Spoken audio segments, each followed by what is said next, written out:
Hello बच्चों, let's read the question. Question में आपको एक पैसेज दिया हुआ है, एक केस या एक पैसेज दिया हुआ है जिसके बेसिस पे आपसे क्वेश्चन पूछा गया है। तो पहले इस पैसेज को पढ़ना है, फिर क्वेश्चन को एनालाइज करके आंसर देना है। तो पैसेज ये है, colloidal particles are electrically charged as it is indicated by their migration towards cathode or anode under the applied electric field। तो जब जब colloidal particles को इलेक्ट्रिक फील्ड की प्रेजेंस में हम डालते हैं तो वो माइग्रेट करते हैं टुवर्ड्स कैथोड और एनोड जब इलेक्ट्रिक फील्ड अप्लाई की जाती है, जिससे पता चलता है कि वो चार्ज है। और सारे colloidal particles या तो पॉजिटिव या तो नेगेटिवली चार्ज होते हैं। Electric charge on colloidal particles originate in several ways. ठीक है, बहुत तरीकों से इस पे चार्ज आ सकता है, जैसे प्रेफरेंशियल एब्जॉर्प्शन थ्योरी के according the freshly obtained precipitate particles absorb ions from the dispersion medium which are common to the lattice and acquire charge of the adsorbed ion। तो वो वाला आयन एब्जॉर्ब होता है, एक तो जो कॉमन आयन होता है, और जो आयन एब्जॉर्ब हो रहा है उसी के चार्ज का आपका कोलॉइडल पार्टिकल हो जाता है। जैसे FeOH थ्राइस को प्रेसिपिटेट किया गया बाय लिटिल FeCl3, तो कॉमन आयन Fe+3 था, तो Fe+3 आयंस हो गए, पॉजिटिवली चार्ज सोल बन गया। तो इस तरीके से एब्जॉर्प्शन होता है। In some colloidal particles are aggregates of cations and anions having amphiphilic character। When the ions possess hydrophobic part जो कि हाइड्रोकार्बन एंड होता है, हाइड्रोफिलिक पार्ट जो कि वाटर लविंग या पोलर एंड होता है, they undergo association in the aqueous solution and they form particles having colloidal size and इनको हम बोलते हैं मिसल्स, राइट। एंड मिसल्स का बहुत इंपॉर्टेंट रोल होता है in the solubilization of water insoluble substances, जैसे कि हाइड्रोकार्बन्स, ऑयल्स, फैट जो वाटर इनसॉल्युबल है उसमें एक बहुत इंपॉर्टेंट रोल प्ले करता है micelles in their solubilization. Micelles में the polar end group are directed towards water and the hydrocarbon end is to the center, क्योंकि हाइड्रोकार्बन एंड हाइड्रोफोबिक होता है तो सिर्फ towards the center होता है, towards the dirt or towards the oil particle होता है। The charge on soil particle of proteins depends upon the pH। At low pH, the basic group of protein molecule is ionized or protonated, and higher pH पे the acidic group is ionized। At isoelectric pH, characteristic to the protein, both basic and acidic groups are equally ionized। The stability of colloidal solution is attributed largely to the electric charge of the dispersed particles. This charge causes them to be coagulated or precipitated. On addition of small amount of electrolytes, the ions carrying opposite charge are absorbed by Sol particles, resulting in the neutralization of their charge.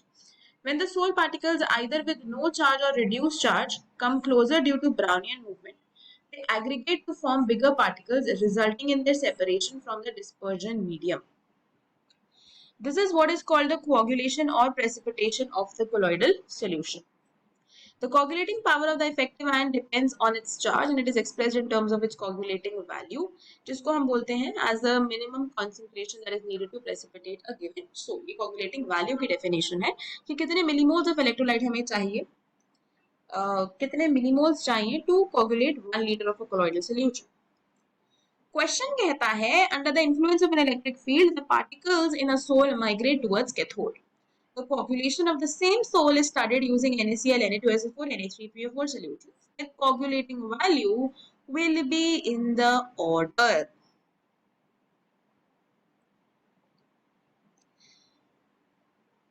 तो देखो, अगर हम इस question में बात करते हैं की कॉन्सेप्ट की, तो यहाँ पे जो की कॉन्सेप्ट हमारा है वो यही है, coagulation value and coagulation power या coagulating power of an ion, यही हम चीजें यहाँ पे डिस्कस करने वाले हैं। तो जैसे कि यहाँ पे बताया गया है आपको कि कोगुलेटिंग पावर किसी इफेक्टिव आयन की किस पे डिपेंड करती है, it depends upon the charge on the ion, right. किस पे डिपेंड करती है, चार्ज ऑन द आयन पे डिपेंड करती है, और डायरेक्टली डिपेंड करती है, डायरेक्टली प्रोपोर्शनल है। ये हमें बताया गया था by the Hardy school rule also. Hardy school rule ने ये कहा था कि कोगुलेटिंग पावर किसी आयन की डिपेंड करती है कि उस पर कितना ज्यादा चार्ज है, जितना ज्यादा चार्ज होगा उतनी ही ज्यादा उसकी कोगुलेटिंग पावर होगी, ठीक है। और अगर कोगुलेटिंग पावर ज्यादा है, मतलब वो आसानी से कोगुलेशन करवा पा रहा है, आसानी से प्रेसिपिटेशन करवा पा रहा है इलेक्ट्रोलाइट डालने पे, तो उसकी कोगुलेशन वैल्यू कम हो जाएगी, क्योंकि आप कम अमाउंट ऑफ इलेक्ट्रोलाइट डालोगे, कम कॉन्सेंट्रेशन ऑफ इलेक्ट्रोलाइट डालोगे। तो इसलिए कोगुलेटिंग पावर की अगर हम बात करते हैं, कोगुलेटिंग पावर को Cp से रिप्रेजेंट कर देते हैं और कोगुलेटिंग वैल्यू को Cv से रिप्रेजेंट कर देते हैं।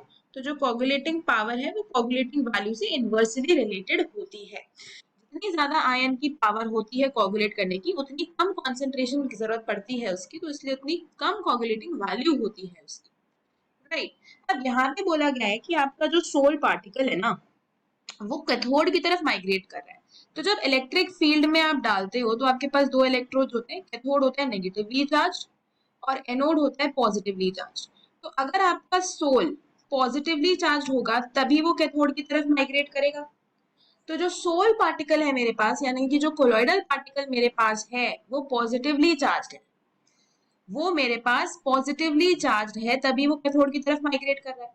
अब अगर आपको इस सोल की कोगुलेशन करवानी है, अगर आपको इस पॉजिटिवली चार्ज सोल की कोगुलेशन करवानी है, तो आपको नेगेटिव आयन की जरूरत पड़ेगी, है ना, क्योंकि ऑपोजिटली चार्ज आयन ही उसको कोगुलेट कर पाएगा। तो सोल हमारा पॉजिटिवली चार्ज है, सोल पार्टिकल पॉजिटिवली चार्ज है, उसका कोगुलेशन करवाना है तो नेगेटिव आयन की जरूरत पड़ेगी। अब वो आपको NaCl, Na2SO4 और Na3PO4 में से बताना है कि किसकी कोगुलेटिंग वैल्यू का क्या ऑर्डर होगा। तो अगर NaCl, Na2SO4 में से और Na3PO4 में से देखें तो Cl माइनस, SO4 2 माइनस और PO4 3 माइनस, ये तीन नेगेटिव आयन्स है मेरे जो कोगुलेशन करवा सकते हैं।